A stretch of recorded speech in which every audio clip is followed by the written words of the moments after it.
So under copyright law, anything that is based on what's called an underlying work, right? So in this case, your screenplay is based on a novel, let's say.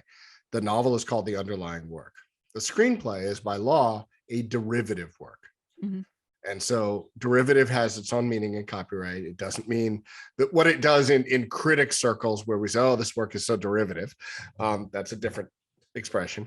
But a derivative work based on an underlying work can only be created by the authorization of the copyright owner of the underlying work. So if I'm the novelist and you want to make a screenplay based on my novel, you need my permission, or whoever has my rights, to make that screenplay. And that's true of all derivative works. It's one of the bundle of rights, they say, under copyright laws.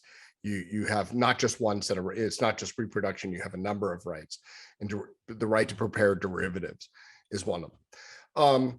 And so from a registration standpoint, if you were to take a screenplay and register at the Copyright Office, and there's a question there that asks, is this a derivative work? And you could say yes.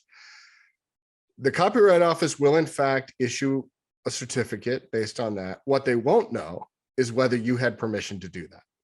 So you might get a certificate and that's all fine. However, if you didn't actually have permission to create that derivative, then that copyright registration doesn't mean anything. It's invalid because you actually need permission. So I would not, even if you wrote a spec without permission and then went looking for permission, something like that, or were part of it, I certainly would not go registering a spec with the Copyright Office unless I had permission to have written it.